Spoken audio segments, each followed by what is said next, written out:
Good morning students. हमने कल topic start किया था कोसेट्स चैप्टर नंबर 2। उससे रिलेटेड हम 3 थियरम्स कर चुके थे।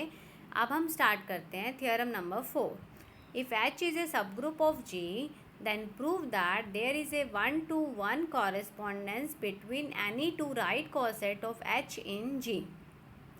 1-1 कॉरेस्पॉन्डेंस का क्या मीनिंग है कि एक के कॉरेस्पॉन्डिंग एक आएगा, यानी कि एक ऐसा फंक्शन एग्जिस्ट करेगा जो 1-1 भी होगा और ऑन टू भी होगा। तो हमें एक ऐसा फंक्शन ढूंढना है किस किस के बीच में, दो राइट कोसेट्स के बीच में। तो सबसे पहले हमें दो राइट कोसेट्स चाहिए एच के। तो let H A and H B any two distinct right cosets of H in G. हमने एच ए और एच बी को दो कोसेट्स ले लिया।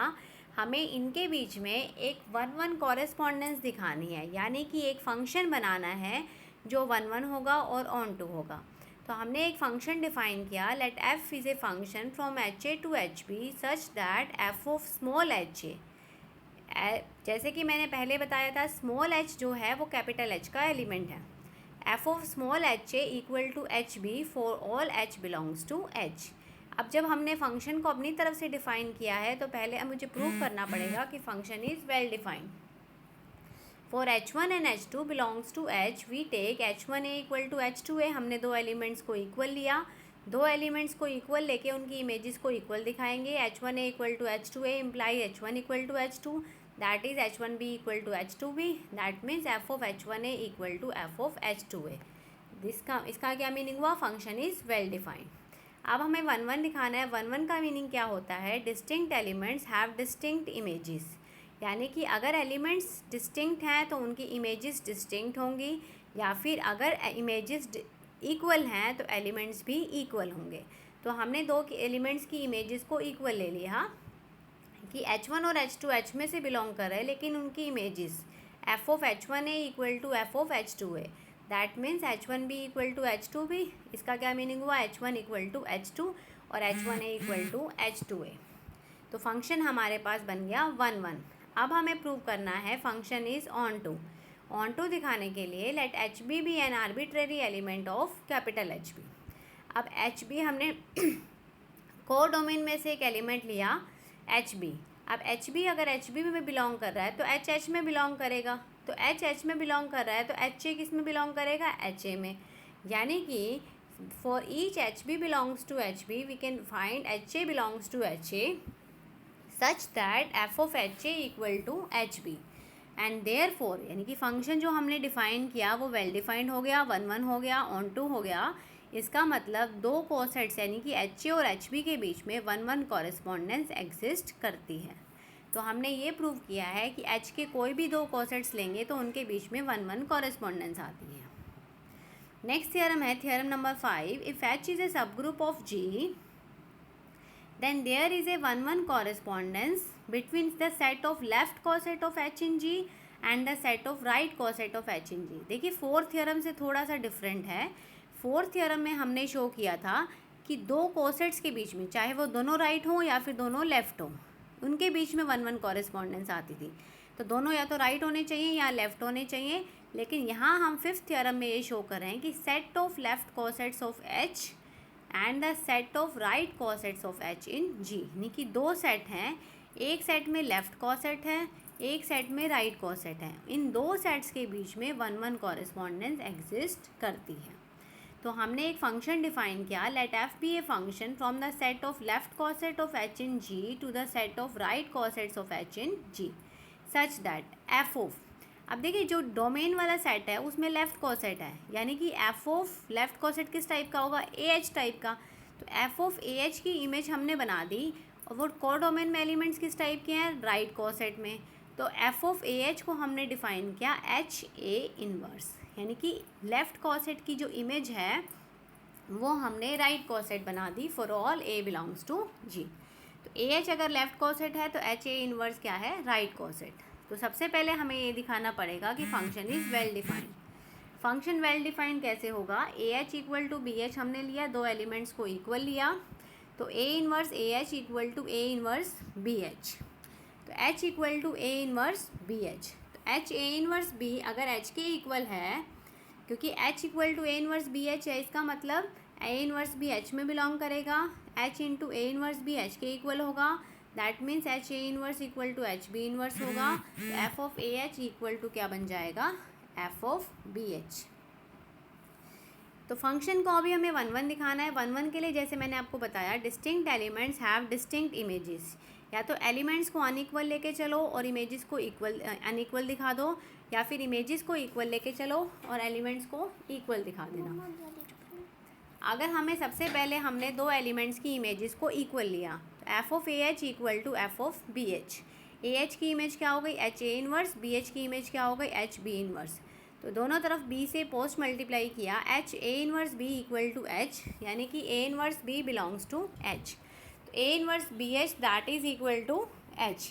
तो हमारे पास आ गया A inverse B H equal to A H, that means B H equal to A H. हमने यही शो किया था, F of A H equal to F of B H हम लेके चले, इमेजेस को इक्वल लिया और हमने शो कर दिया कि a H equal to B h. अगर इमेजेस इक्वल हैं तो एलिमेंट्स भी इक्वल होंगे, यानी कि फंक्शन इज़ 1 1। ऑन टू के लिए कोडोमेन में से एलिमेंट लिया, let H C B any right coset of H in G. H C अगर सी का कोई राइट कोसेट है तो सी हमारा जी में बिलोंग करेगा। जी ग्रुप है तो सी का इन्वर्स भी किस में बिलोंग करेगा, जी में।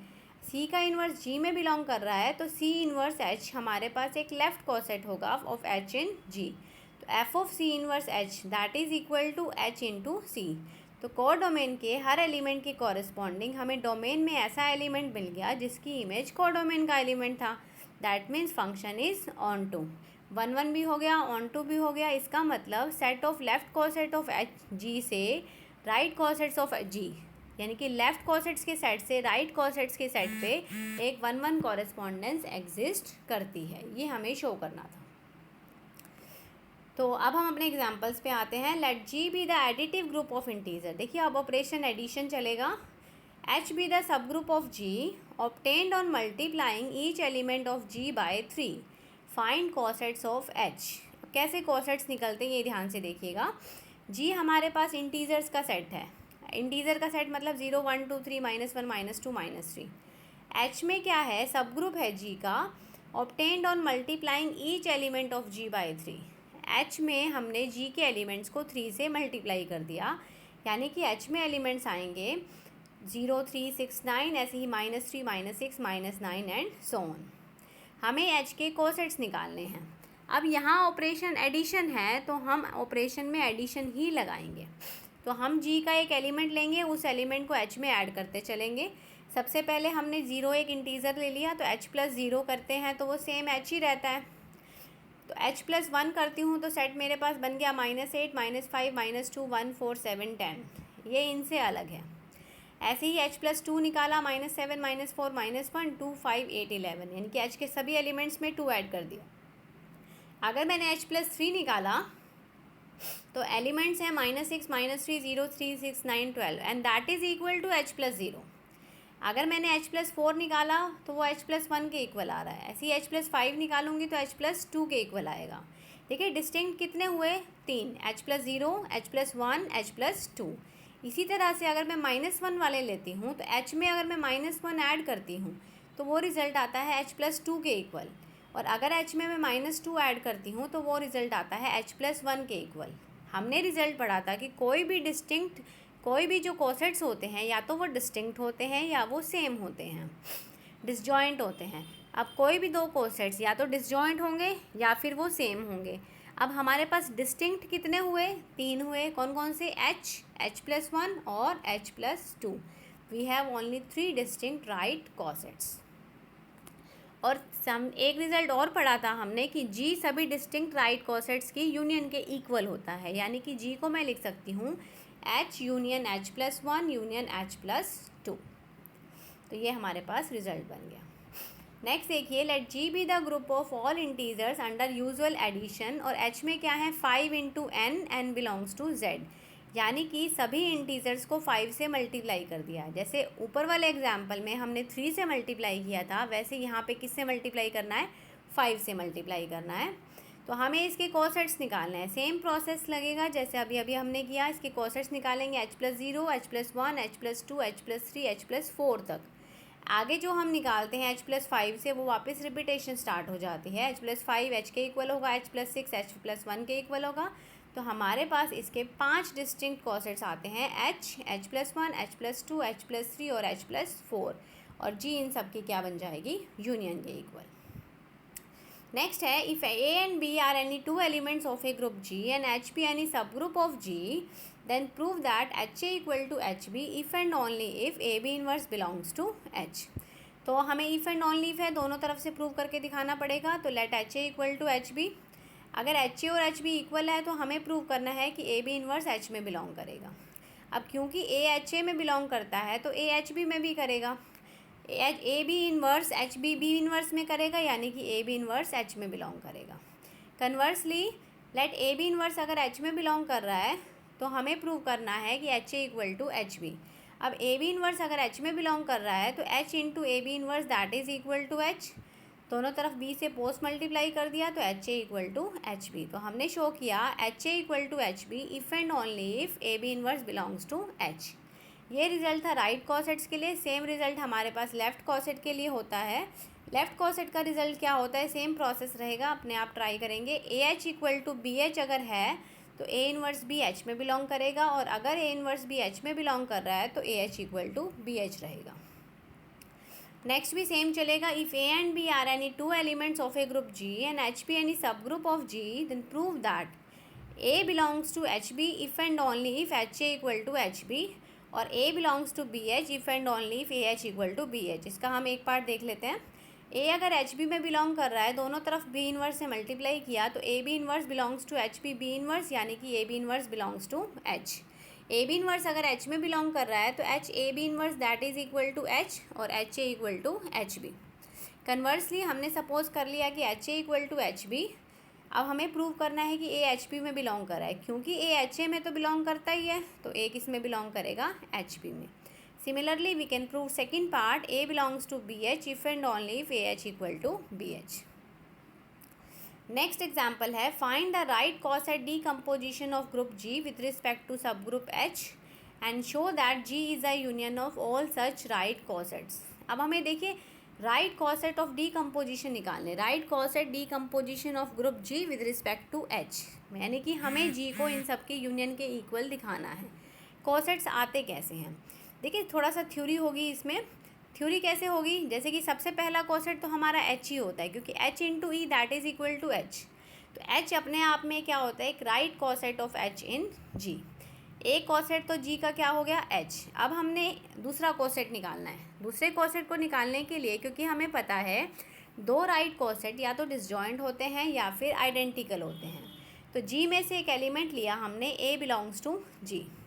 अब अगर A H में A G से बिलोंग कर रहा है और A H से बिलोंग नहीं कर रहा, क्योंकि अगर H से बिलोंग करता तो उसका जो कोसेट बनता वो H के ही इक्वल बनता, क्योंकि दो कोसेट्स जो हैं वो या तो डिसजॉइंट होते हैं या वो आइडेंटिकल होते हैं।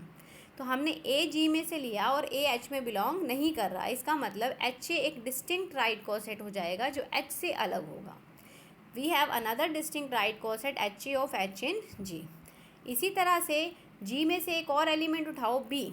If there is an element B belongs to G such that B H में भी बिलोंग ना करे और H A में भी बिलोंग ना करे, तो हमारे पास एक और डिस्टिंक्ट कॉसेट आ जाएगा H इंटू B। क्योंकि अगर या तो B H में करता या B H A में करता, इन दोनों में से किसी एक में बिलोंग करता तो H B H के इक्वल होता या फिर H A के इक्वल होता, तो डिस्टिंक्ट तो नहीं होते। हमने कहा था कि दो राइट कॉसेट या तो डिसजॉइंट होते हैं या आइडेंटिकल होते हैं। तो हमें अगर G में बिलोंग कर रहा है और अगर वो H में और H A में बिलोंग नहीं कर रहा तो H B मेरे पास डिस्टिंक्ट राइट कॉसेट आ जाएगा। तो इसी प्रोसेस को हम कंटिन्यू करेंगे। Proceeding in this way we get all distinct and disjoint right cosets of H in G, और हमें पता है G इन सब की क्या होती है, यूनियन। तो union of all right coset of H in G is equal to G। तो G equal to H union H A union H B union H C and so on. इस तरह से हम इसके सभी राइट कॉसेट्स को find out कर सकते हैं। तो आज के लिए इतना ही, बाकी नेक्स्ट टॉपिक हम कल स्टार्ट करेंगे। Thank you.